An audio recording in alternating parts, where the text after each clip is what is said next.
So this is Keep 3, Cut 5, Gordon Ramsay's Hell's Kitchen moments. On today's episode of VSP.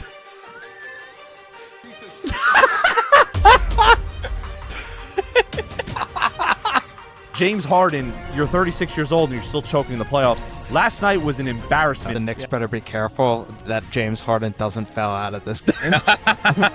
Is it crazy to say that Wemby has the potential to go down as the greatest basketball player of all time? How do you write so fast? That's what he says. So sit back, strap in, and take a ride with us through the valley. And when all is ready, Nick, flip that switch.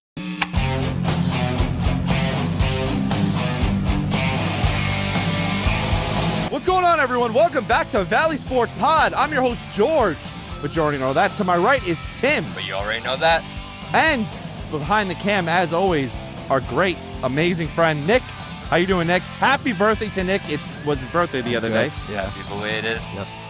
Thank you. And what a way to celebrate your birthday and celebrate our new and improved studio with some enhancements. As you can see, me and Timmy got a nice collection behind us that is going to grow as... It will only grow. It will only grow as more stuff gets collected. But the Knicks completed the greatest comeback in Knicks playoffs history last night. Which is crazy because those two comebacks they had against Boston last year, like, they were the greatest comebacks in Knicks history. It's only fitting that they had to wait until 10 minutes left in the game to finally turn it on and wake up the Garden. Momentum is a real thing, ladies and gentlemen, and the Knicks showed it last night because I really don't know what was going through the Cavaliers coach's mind to keep giving it to James Harden and not Donovan Mitchell. Not only that, which is one of the stupidest things ever, but not using his timeouts, which is an issue I have with Mike Brown. He waited till they went on a 15-1 run to finally call a timeout. Yeah, I was going to say the timeout's probably a bigger issue than the game plan. And Mike Brown did the same thing. Yeah. No, in the third quarter, too. Let them go on a run, and he didn't call a timeout. And it's like, oh, I want to save them. I'm like, you're going to get put in too deep of a hole. But there was no too deep of a hole for that team last night. Clearly, what was it, 22 points? We were glazing Josh Hart. Oh, you get a pass for this game, but he was absolutely horrific. So the Cavs completely just played five. It literally looked like it was a 5v4 out there when he was playing. It was, and again, like, we'll give Josh a pass because he played so well in rounds 1 and 2, but he needs to step it up. If he has open threes like that, he needs to hit them. Those are shots you can't give up. And I mean, again, I think a lot of it just is his presence, too, helps contribute to the team's morale. But we need you to be putting up the double-doubles, Josh, like, at the very least.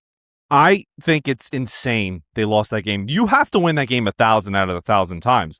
It's really embarrassing, and I can't see them coming back from this. How do you come into the next game?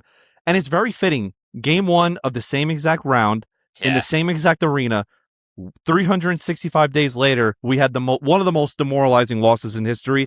We turned it to one of the greatest wins in history. Absolutely. I mean, I think that was also something that was in the back of the Knicks' mind of like, wow, we blew it so hard in Game 1 of the conference finals last year that we cannot have this comeback and not win. Otherwise, it would have been just that close. And the funniest thing, that shot Shamet took to tie the game with another minute left, any other year that was not going in. No. For the Knicks. Bump.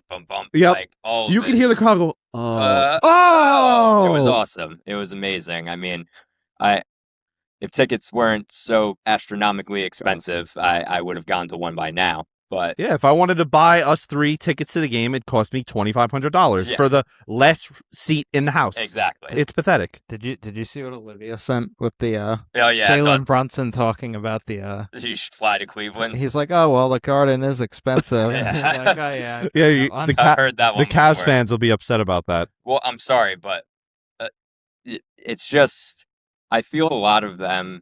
It depends on what happens in Game 2. I'll just say that because if they tie the series up, then I think a lot of fans will keep their tickets. If they go down 2-0, I think they're going to start selling them. Yeah, they got to run them out of the building, Game 2. Yeah, they have to.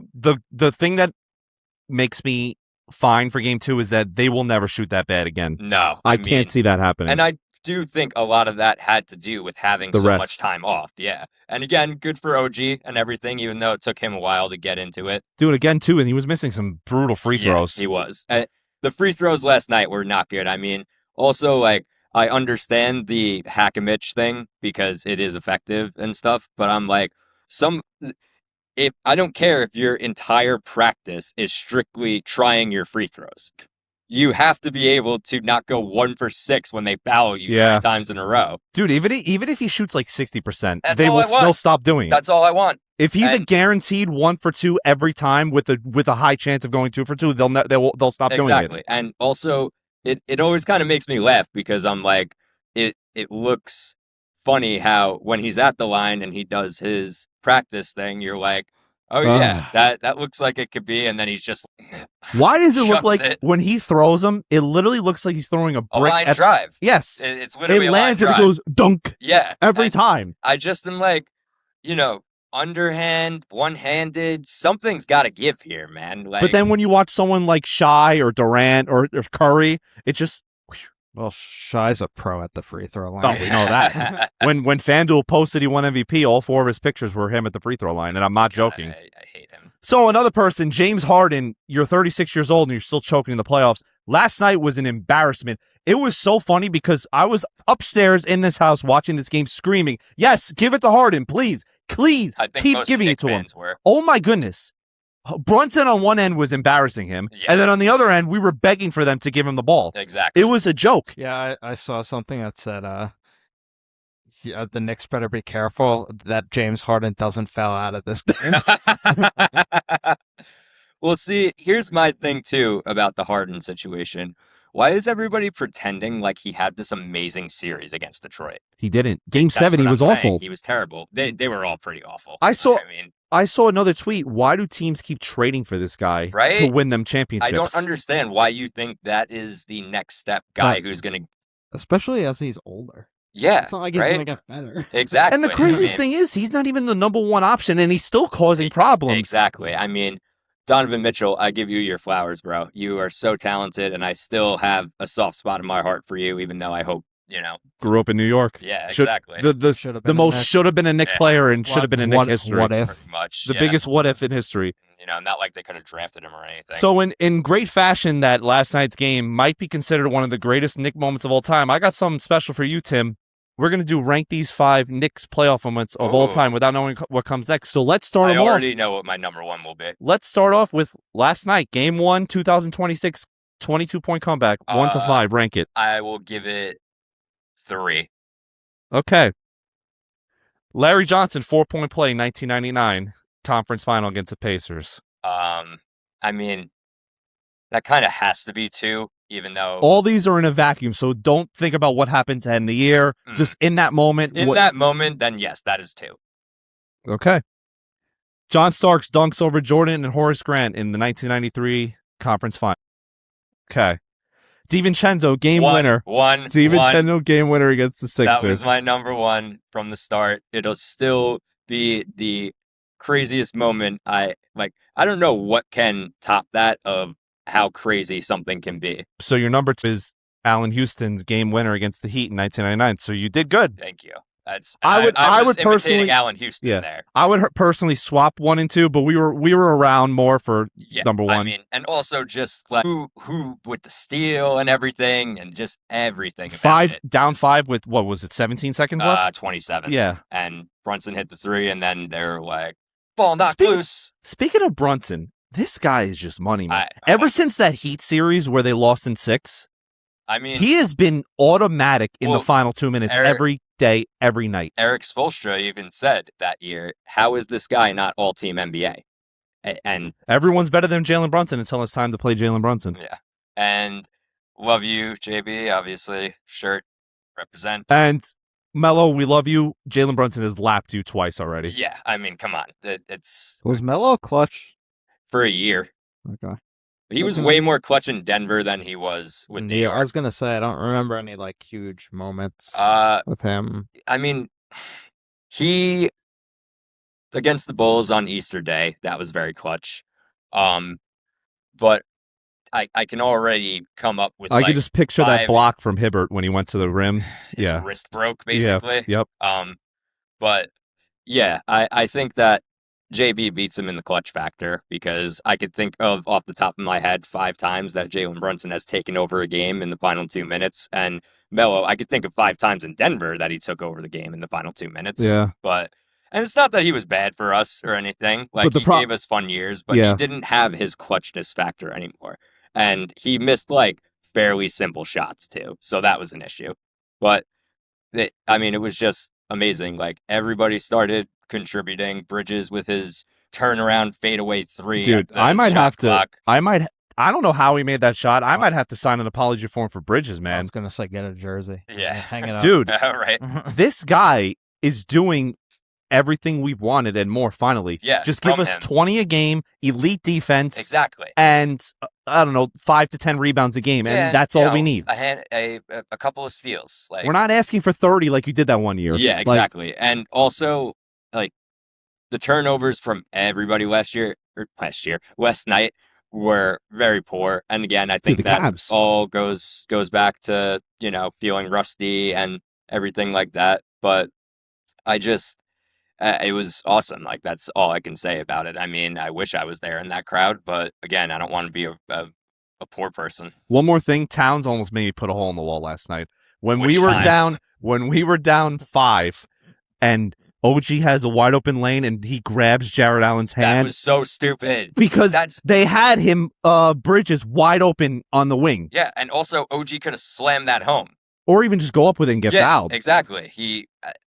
And also, Because I thought that was a momentum killer. I'm like, oh my God, we're that's what going I to lose. thought. Yep. That's what I thought. I was like, wow, way to just deflate the balloon, man, in the stupidest possible way, in a way of what I've said all year with his stupid petty ass fouls, where he's just like, I mean, it wasn't as bad as like the regular season fouls because he also needs to calm down and get a heat check because the amount of long range threes he takes. Yeah, and for not hitting them last night. I mean, again, he's got the range, but yeah, he some does, nights for you got to sure. call it a night. Exactly. You need to realize it's not your night. And again, the thing is he is being that big body in the paint and everything like he was in the first 2 rounds. He's been tougher and whatnot.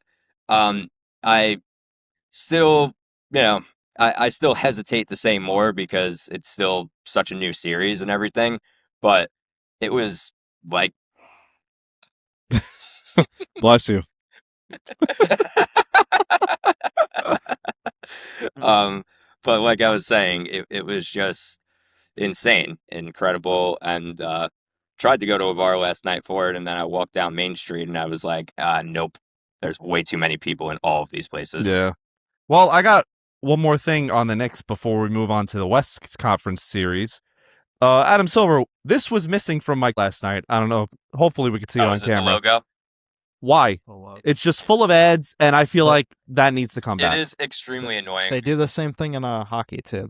Oh, do they? Yeah, they don't paint it in anymore. Oh, see, that's stupid. That was a whole vibe. Like, especially, I could deal without the Eastern Conference, Western Conference Finals print there. Just the NBA playoffs. Yeah, NBA playoffs, and how about in the finals? You give me a damn trophy on the court. Can you imagine if they bring it back if it's Knicks and Spurs game 3 in the Garden? We got that beautiful Knicks logo with even remember that year Miami made that the centerpiece. Yep. And it was so cool, even though I was like, I genuinely do think the Heat have one of the cooler logos in the league. When they did it from like 2003 to 2007-ish, Yeah. it was aura. It was such aura, and I hate that word, but it's true. Well, let's move on to the West. Oh, Game yeah. 1, Game 2 should be on soon. It is on. While we're It is recording. on, This yeah. episode will be up Friday afternoon. We're recording Wednesday night right now. And Game 1 was insane.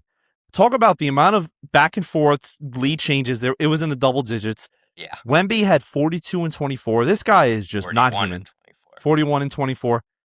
27'3". Talk about the most I took that personally MVP Yeah, right? win of all time. Literally, I was just saying that to some of the guys at work. I was like, he has that look on his face of like, you guys screwed me. I'll show you who the best player in the world is right now. And he showed it for sure. Nick, I'm sorry I interrupted you. I was gonna say, I think he literally said something about like how he was mad. Like they asked him, I would like, be. was it because like the MVP? He's like, yeah, I want to win those trophies. Yeah. Like, And I mean, he also strikes me as the guy who like doesn't seem like, the MVP will affect him as much. I mean, of course, everybody who's a star player wants to win an MVP at some point, but I think he's got a lot of time to do so. I think that they are realizing after that game that it was quite the mistake shot SGA. He should have been in like third with all the people who voted for him, because I'm sorry, Jokic is still better than you. And Jokic, without him on the Nuggets, would be a top 5 pick. The Thunder would still make the playoffs without Shai. Exactly. And it's proving, because Shai has been average this playoffs. He has been very average. It's like he averaged 20 against the Lakers and they swept them. That's as telling as it gets, ladies and gentlemen. His plus minus, I know plus minus is a bullshit stat most of the time, but last game was very telling. His plus minus was like minus 18.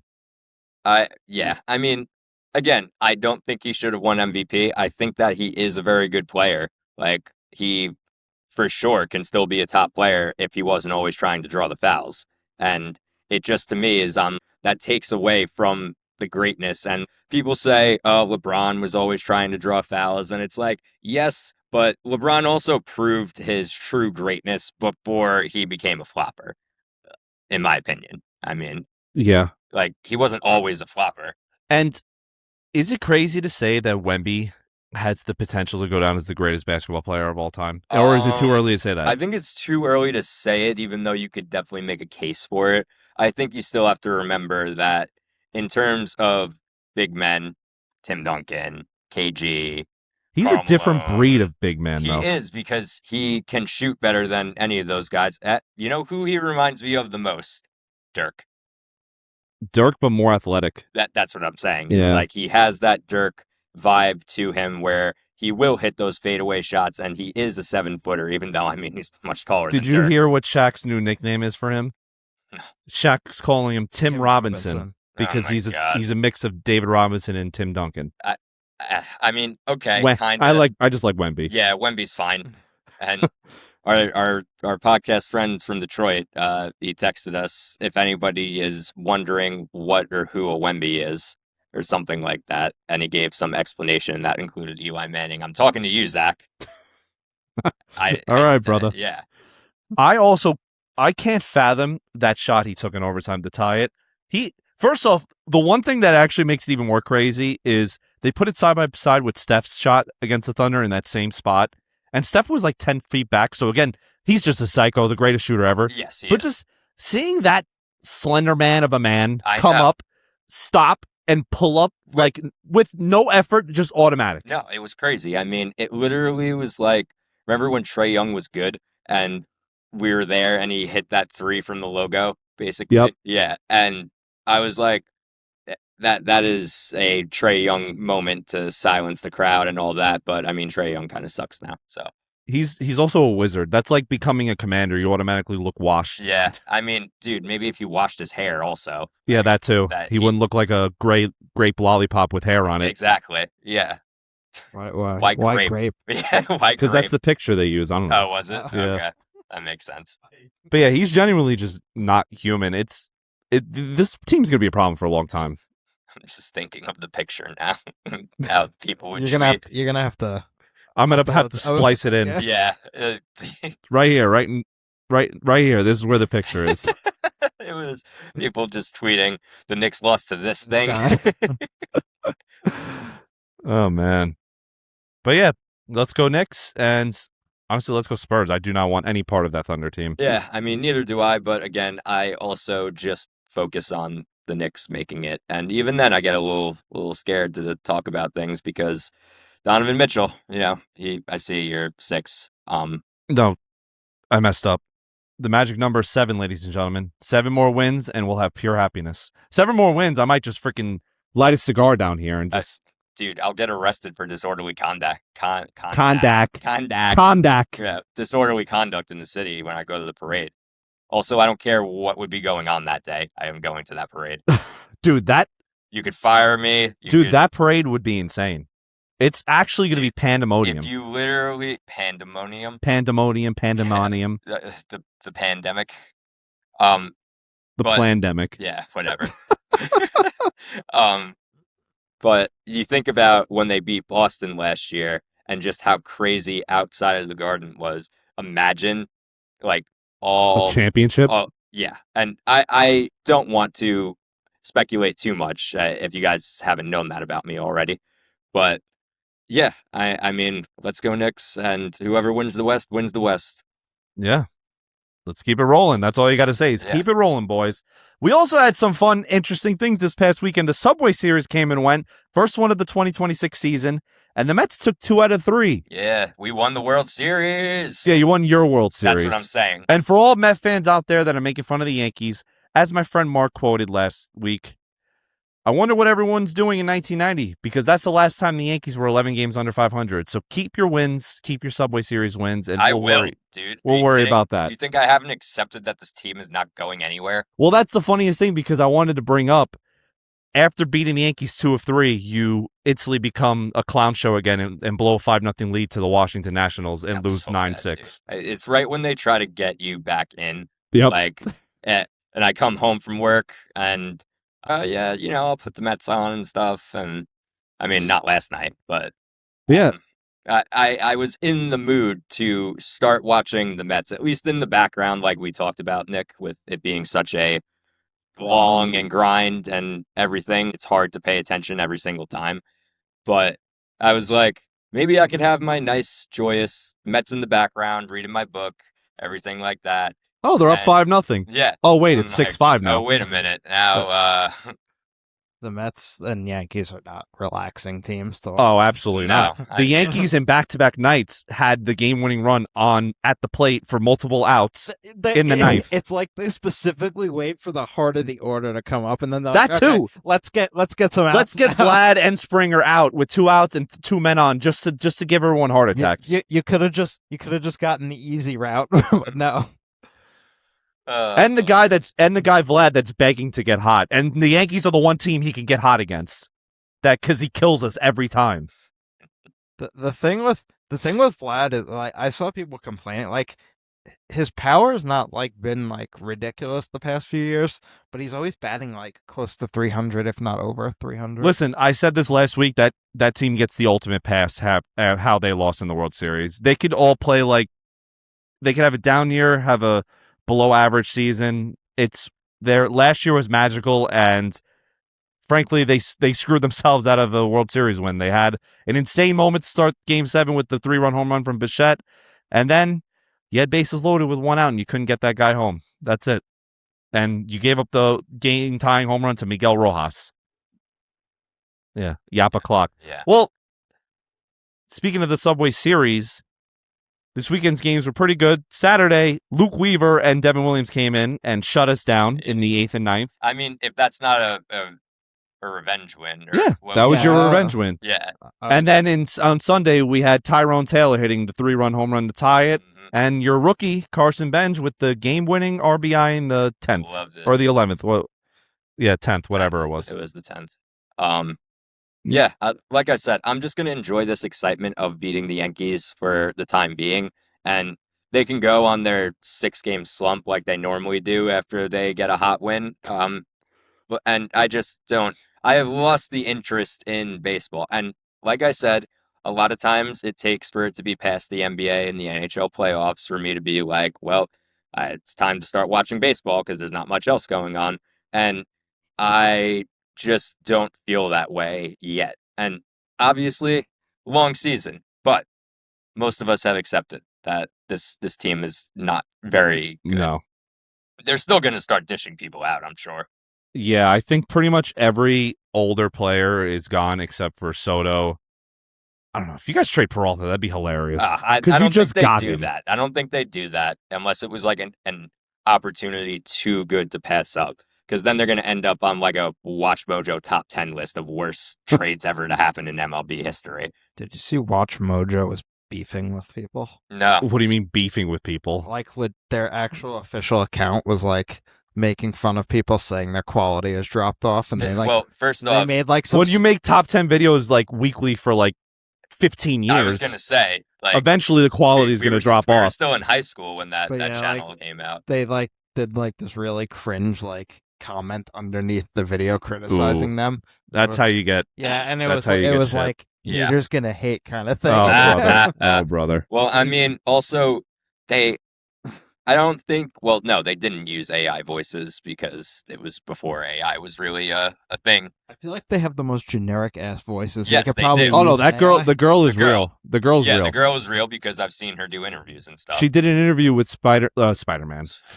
Tom Holland and Zendaya, and they're like, "Oh, I love Watch Mojo," and then she goes, "Yeah, that's me," and they're like, "Wait, that's you?" And she goes, "Yeah."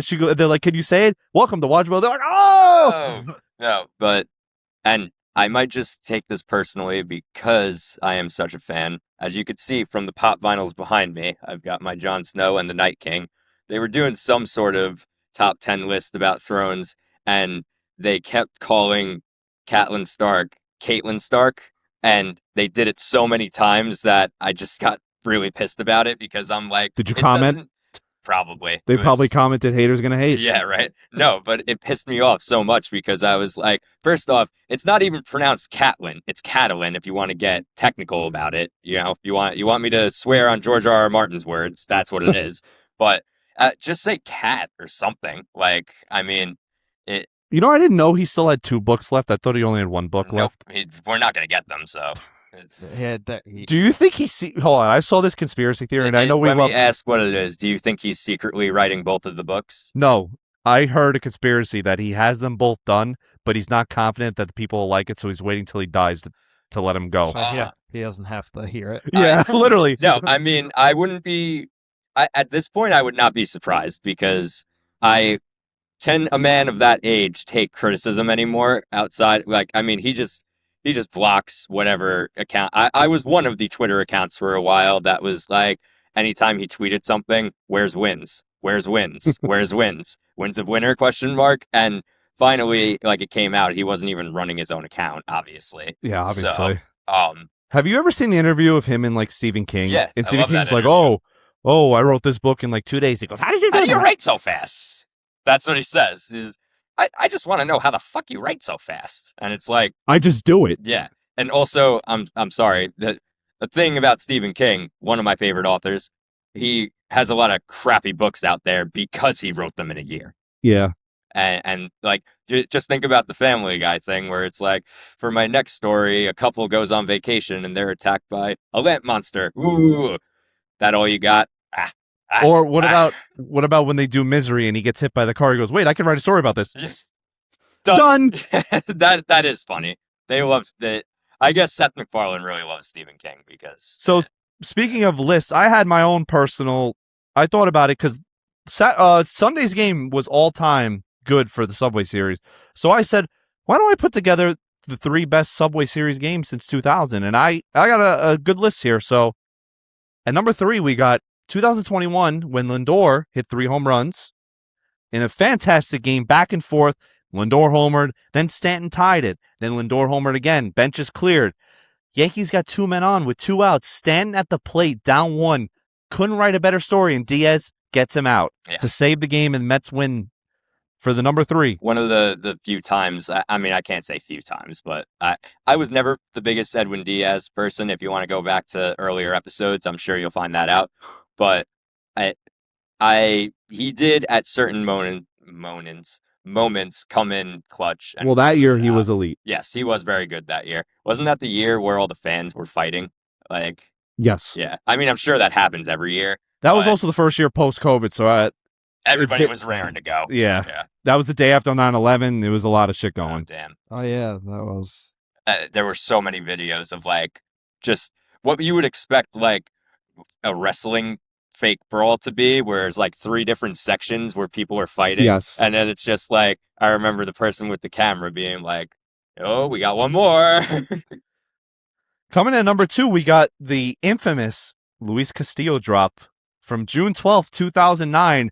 A fantastic game. People forget that was very back and forth. 4 Yankees homer, Cano, Tex, Matsui, and Jeter. Gary Sheffield in a revenge game against the Yankees put the Mets up. Yankees took the lead again. David Wright in the 8th off of Mo hits a double to give them a lead. And then Jeter still second in the 9th. Mets intentionally walked Teixeira to hit to see A-Rod. Not a bad idea. A-Rod pops up. Castillo drops it, and the Yankees win in a crazy game, 9-8. I mean, I think you kind of always have to expect that they're going to be crazy unless it's like a straight blowout. But yeah, I do not recall that one in the slightest. Really? You don't know the pop? No, I the know pop-up? about the thing. I'm saying I don't remember physically watching it. Okay. Yeah, that was. You know what's funny about that 2009 season? The Yankees started off pretty awfully. Like, they were like very below average, and then they just went on a magical run for the rest of the year. So it's crazy how baseball works. But coming in at number one, most people wouldn't expect this, but this game was very, very good. It's the 2000 World Series Game 1, because talk about the most anticipated World Series we've seen in a long time. Yeah, pretty much. And it lived up to the hype. Game 1, New York versus New York. You didn't know what to expect. And the first 5 innings, we had no-run baseball from Andy Pettitte and Al Leiter, just as good as it can get. Top of the 6th inning, the Mets hit a screamer off the wall, and Jeter, with an amazing cutoff throw, throws out Timo Perez at home. I don't know if you know about that one, because he thought he hit Todd Zeile hit a home run, and he was watching the ball, but when it hit off the wall, they played the play, and he got thrown out at home. Then it led to David Justice giving him a 2-run lead. Mets take the lead again. Bottom of the 9th, Yankees tie it, and then walk it off in the 12th. In a crazy 4-3 game that ended up the Yankees winning the World Series, but that's... gee, really? I didn't know that. But I was just thinking, can you imagine if another Subway Series eventually happened? We almost got in 2024. It's just you had to go through the Dodgers. So bad. The city would burn down. Yeah. Yes. It would have. I feel like our hatred is at an all-time high right now between Mets and Yankee fans, especially because of the Soto incident. I was going to say, I feel like it's hard to play meaningful games sometimes with the Mets and Yankees, because what they're doing doesn't really affect each other until they play each other. Yeah. So my thing is, one more thing with the Yankees, they need to get 2 of 3 this weekend. We are seeing the Rays. The Yankees need to get on this team because they are incapable of losing. They can't lose. Today they were down. We were so happy to the Orioles, and they came back and won. This team does not lose. Can't trust the Orioles this season either. Yeah, and the funniest thing is, we said they were going to be better, but we didn't expect them to be this good, because it seems like they just don't lose. Yeah, well, I mean, now all of a sudden they got guys that could hit. The thing is always pitching, so like as long as they got some offensive players that could get rolling, like Jose Caminero, right? Junior Caminero. Sorry, yep. not Jose. I was thinking of Jose Caballero. Well, the good thing is for this weekend that Garrett Cole will be back. Even without Fried, they got to take 2 or 3. End of story. You have Cole set up, and then Will Warren on Sunday. Win 2 of 3. End of story. That's it. That's all you got to do. Win the games against the team. Because if you're gonna, all you got to do. if you're gonna make any ground on this team that doesn't stop winning the series against them. Like, look at last year against the Blue Jays. We lost all the games against them pretty much, and that was the deciding factor. We sucked against the AL East last year. Yeah, it was disgustingly bad. Like, we were terrible against the Red Sox for a while, but then towards the end of this, obviously in the playoffs, they started winning, but like they started off like 1-7 or 1-6 against the Yankees. Still don't have 2 wins against a team over 500, and that's very concerning. To be fair, I feel like there's not many teams to play above 500 in the AL. That is also true. So like, but yes, you do actually have to beat teams that are good. Like, yeah. And one more thing on baseball before we get to the NHL playoffs. I saw a video the other day of some guy interviewing Yankees fans of asking, who do you think the Yankees should trade for? And my goodness, the people, I thought Dodgers fans were delusional.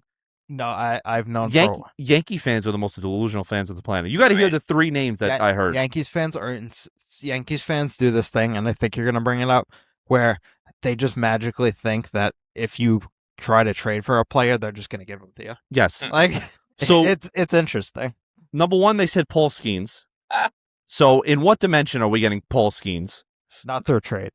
Yeah. No. Number 2, they said Jacob Mizorowski, and I don't know if you know who he is. He's pretty much the 5th best pitcher in baseball, and he's like 23 years old. He's the Brewers are going to have him under control for years. Yes. Like, so in what dimension are we trading for that guy unless we give them Cam Schlittler and all of a sudden Spencer Jones is magically Aaron Judge, and we take Aaron Judge and minus his years by 10, then we'll get him.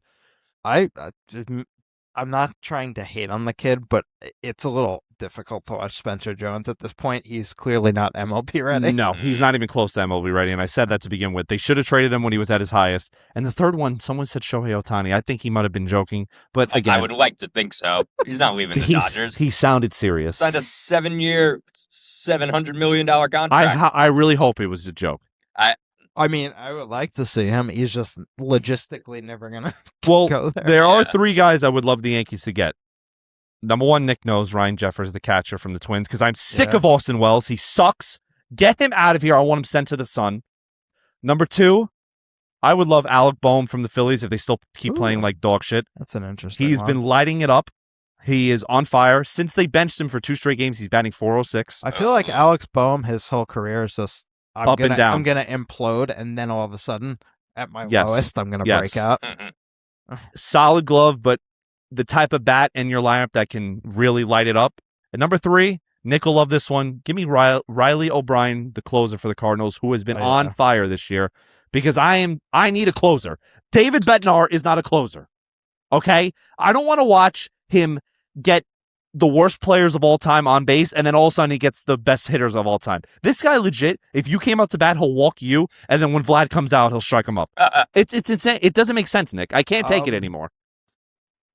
I'm not gonna give up on him just yet because I don't think he's a closer. He has the stuff to do it, but I feel like the discrepancy between how he pitched last year and this season is very stark. noticeable. Yes, And it's clearly just a mental thing because he's just missing pitches. He Yeah. has good stuff. He has like 4 or 5 pitches. yeah. I feel like last year it was more of he was trying to win the job from Devin Williams, Yeah. and I think it was more of a. And now this year, I'm not going to say he's settled in his ways, but I think it's just I don't know. I'm not gonna lie.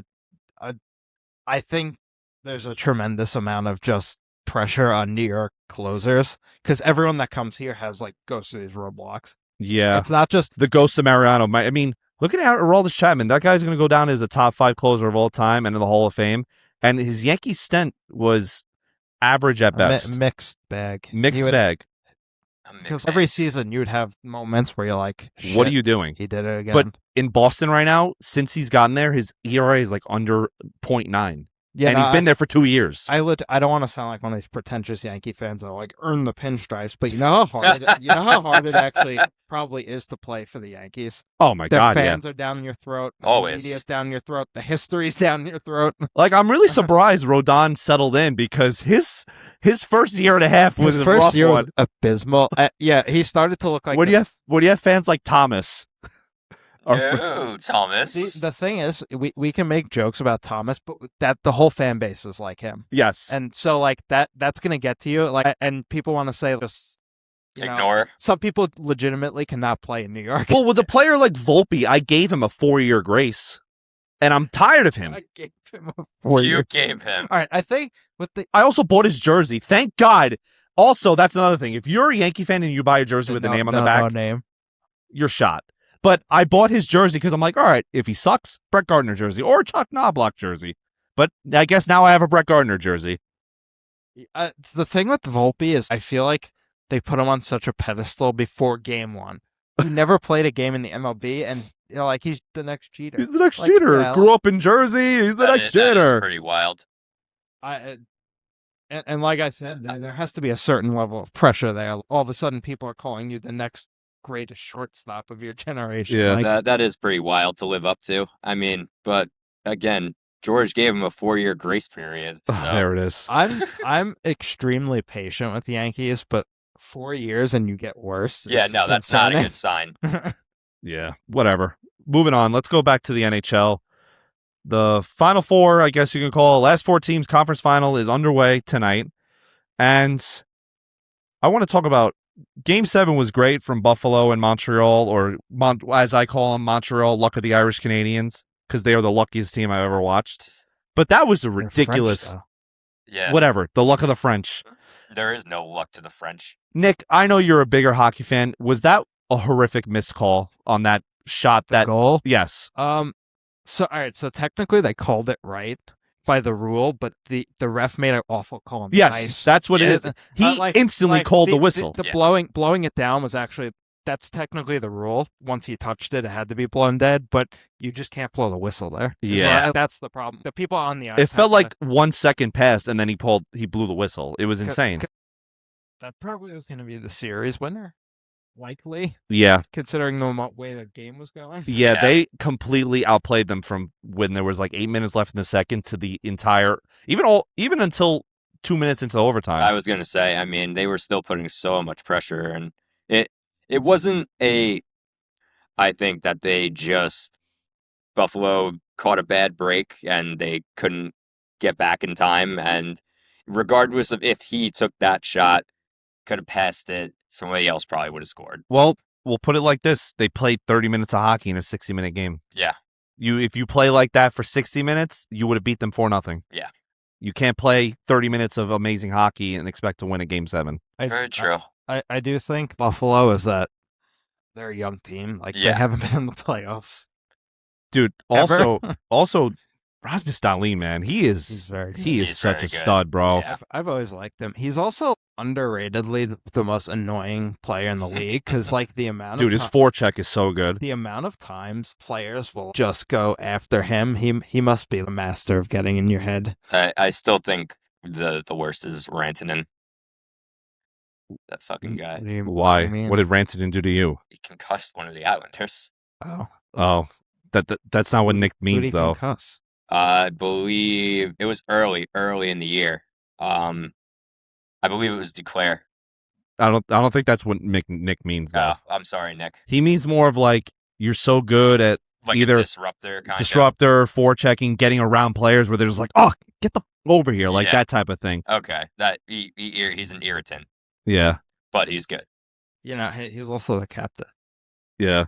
Also, the Hurricanes are going to be coming off almost 9 days of rest. Do you think that's going to be bad for them going into this series? Yes. That was 12 days. It was oh my way God, more it's than even 9. worse. It was way more than 9. It's even worse. I think first game it kind of throws you off, but once you're in the rhythm, you can kind of I think they're significantly better than the Canadians. They are, which is what is making me be like, maybe this is the year that they can break through their conference finals slump. See, the problem is if they get through the conference finals, they're facing a brutal team out west either way. Oh my God, so it's not like, oh, we got over this hump.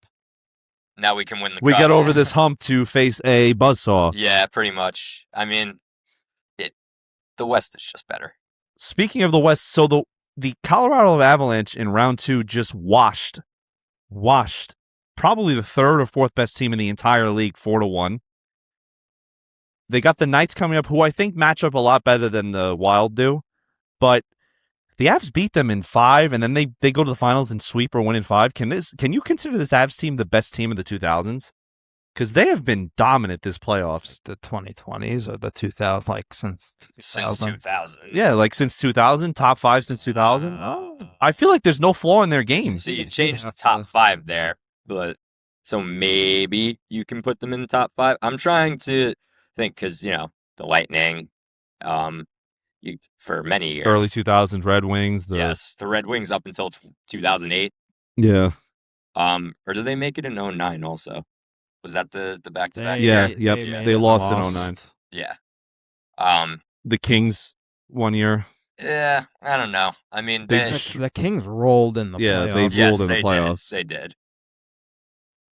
Like, I mean, they won when they were the 8th seed, and then that was the year they steamrolled. The other year, they were the comeback Kings. The 8th seed year, they were 3-0 in every series. Yeah, that's crazy. Yeah, that's wild. I think they lost 3 games. I want to say. Yeah, might be 3. They went up 3-0 in every single series. That's crazy, disgusting, man. I mean, especially talk about a sweat-free playoffs as a fan, right? Seriously, I mean, no. Definitely not, because no matter what's happening in the game, you're sweating when it's your team. I mean, but looking back on it, yeah, no, I mean, I'm sure it's like, we didn't lose 25 years off our lives because we didn't have to freak out as much. Dude, that game 7-2, like speaking of like losing 25 years off my life, if I was a Buffalo fan in that stadium, bro, that's got to be the worst drive home in history. Like, I've never been in attendance for we were in attendance for an elimination game for the Knicks, Yeah. but we knew that game was over before the fourth. Yeah, I But know. like getting to overtime and all of a sudden just dead silence. Like, yeah, you It's not so fun, is it? Yeah. I mean, that wasn't a game 7 with the Islanders. And the But yeah, Knicks, so what is it like? It's actually, this is perfect. What is it like? Deathly silent. It's literally just as if, I always say, all you could hear was people going down the steps.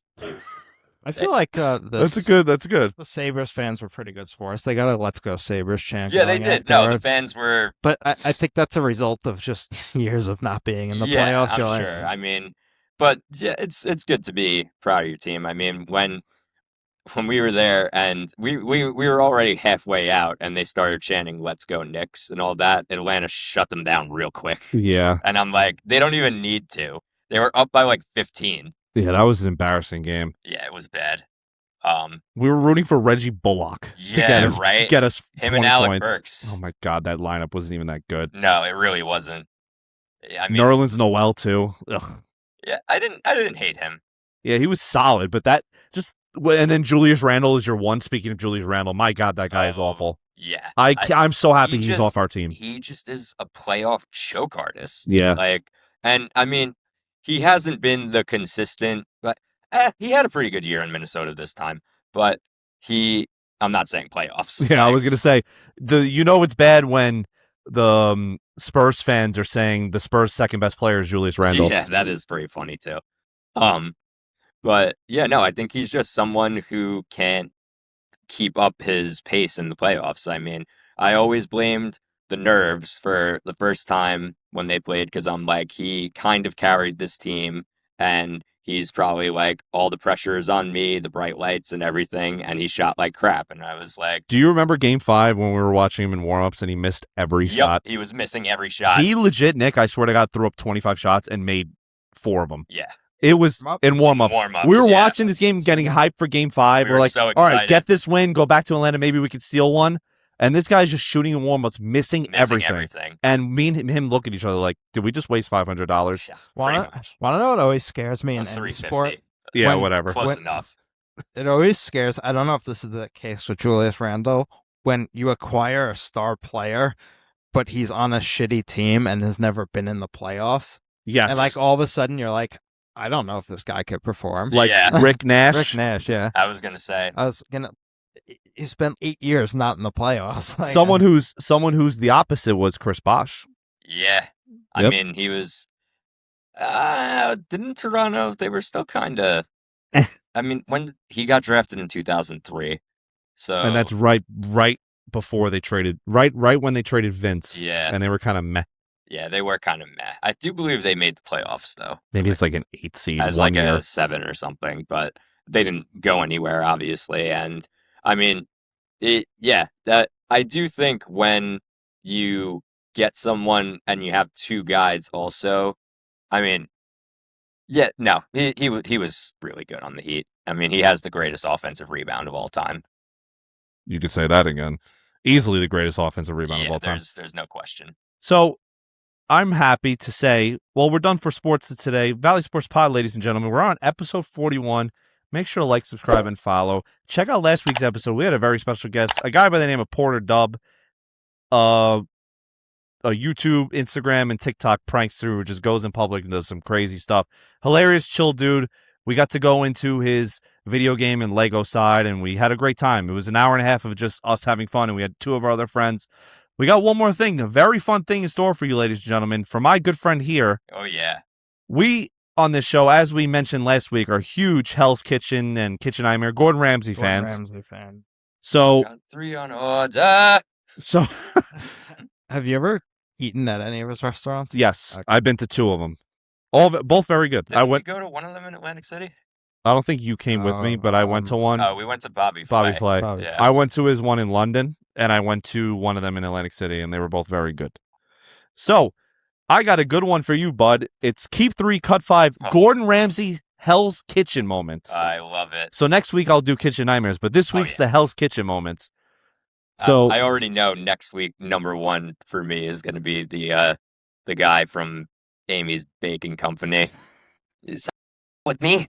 You don't want to f me. All right, Nick. So Whenever you're ready, get this one up. The first one is called Ducks Burnt.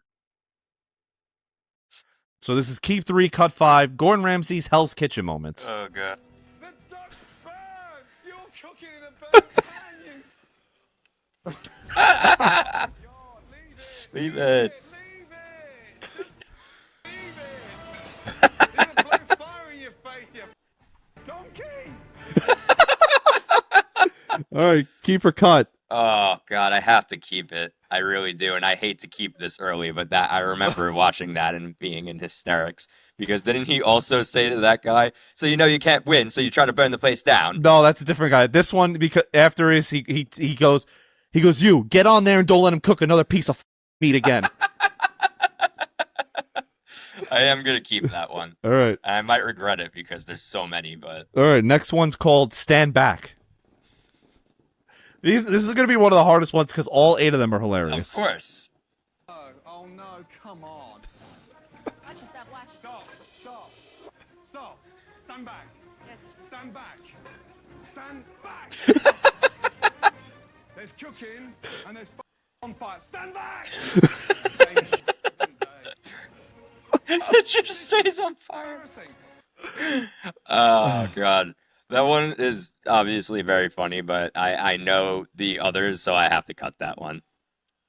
All right. I know this one's going to be an auto keep for you, but this one's called Get Out There. I already Get out there and tell you're dragging 2. I knew you go to the customers and tell them you f***ed up. I need another jacket, though. I can't go out there with this jacket. You got a thumb up, you fat crap. Hey, I can't. What is wrong with them? Out there, will you? I can't. Put it down. When Scott gets pissed, that's when you know. He will try to be as cool as he can because he does kind of have to keep that relationship with them of like, I'm not like Gordon, but when Chef Scott freaks out, that's when you know, like, Yeah. you are terrible. So that's an obvious keep. I'll put that. All right, you only got one more keep left. So Yeah, I know it sucks, but number I got 4 it. is called What's Wrong With You? Yeah, this is going to be hard because all of them are hilarious. I got given at the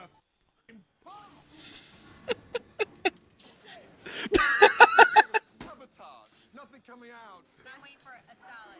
Not good. There's no teamwork. There's no care. There's no passion. I've never seen such chaos. I'm dying. I'm dying. I'm dying. He's gonna kick us all out of the kitchen.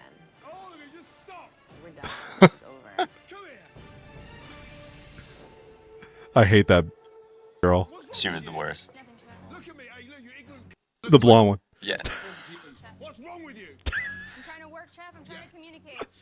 Wake up. Yes, Chef. You. What's wrong with you? Nothing. Yeah. Get a grip. You ain't bar, but there's coming out. And you, look. Halibut stuck to the pan. I hate Sabrina with a burning passion because I just thought she was the biggest brat and thought she was so much better than she was, and she was talented. But I'm gonna cut that because yeah, there's got to be something better coming up. All right, number 5. This one's probably one of my favorites. This one's called Face. Oh, I know this one. You're Thanks to there. Hurry up, Giovanni. Yeah, but I'm not dead. Yeah, say that again. I said I'm not dead. You're pissed, are you? I'm not fucking. Look at me. Look at me. Lies. No, it's pissing down. You donkey. No. Boy, oh boy. Because right now I don't give a fuck. Emotional person, but he can get in my face all he wants. He will not break me. You're sending and you're trying to get away with it. Now I'm ready for an argument. Sending me that. You should be ashamed. See, in a situation like that, maybe back in my early 20s and like late teens when I was working in the restaurant industry, I did have screaming matches with people where you get in their face like that. Now, being done with all that, I feel like I would just be like, you either get out of my face or I'm going to smack you right now. Like, Yeah. I don't know how they always do it. But I'll cut that one because I never really liked that one that much. Like, I always thought Giovanni was a little priss always.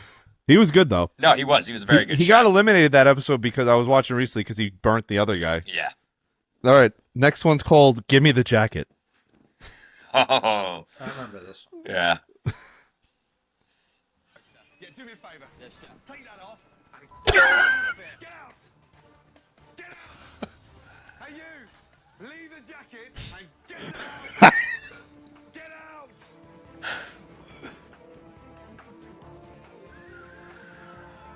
Give me the jacket. Give me the jacket. Used to shit. Get out.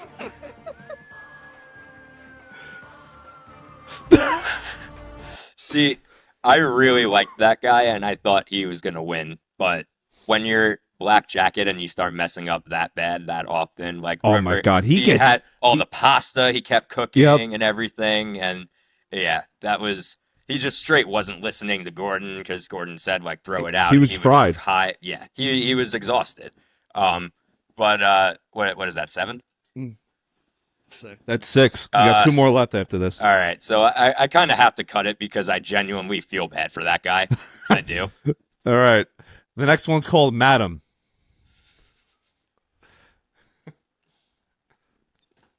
Look at me. Nelka. Benjamin, one lobster. Now get out. He was angry. Madam! A madam! Madam! Yes, sir. Take your jacket off and... Chef, don't say that, please. Chef, please. Chef, please don't say that. I do believe, doesn't she? Wait, is it she tries to go back in? Yeah, and they're all like, Nelka, and they're you like, gotta go. yeah, and then Chef's like, "Hey, all of you, do me a favor and get her out." Yeah, that's. I also didn't like her on her season. I thought she was kind of always in it for herself, which everybody is to an extent, but like she didn't know what teamwork was, and that's a huge part. But God, I have to keep that. That is one of the best ones that he does. So you cut the non-stick one. This one's a good I one. did. That's why it's called on stick. If you want to play it, Nick, it's only 10 seconds, but it's great. I don't know what non-stick means in Texas. If saute scallops in a non-stick pan, they won't stick. That's why it's called... I don't know what non-stick means in Texas, sweetheart. Dude, he's too much. He really is. I mean, I can't imagine doing that show because I feel like I would break fairly quickly. Dude, there was a season where the guys lost, I think, like 11 challenges. They did, yeah. And I Wasn't can't that even early, like 5. No, I or think it was like something? season 11. Was it? And I can't even imagine. No, that's like. I mean, at what point did he have to start switching it up? Like 7 of those. Yeah.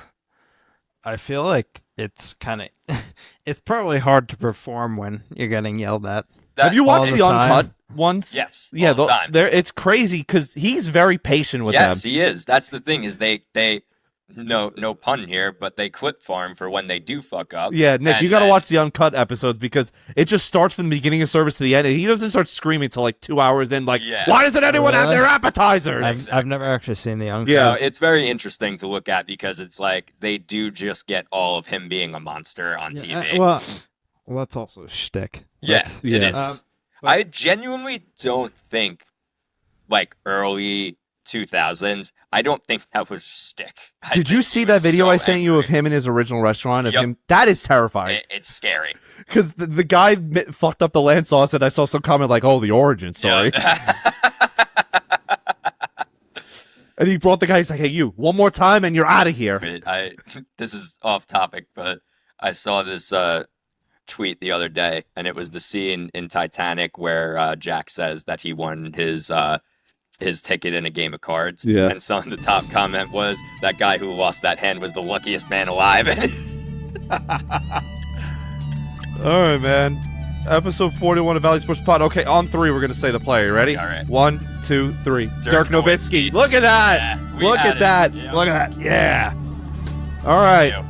All right. With that being said, ladies and gentlemen, until next time, and there will be that next time, this is George from Valley Sports Pod. Give me 189 dive. That's a wrap. Episode 41, the Dirk Nowitzki edition. Hopefully this time next week, the Knicks are en route to starting the finals or in the finals. In the finals, maybe it's already game 2. But this episode will be out Friday afternoon. Timmy, give it to me one more time. Nick, flip that switch.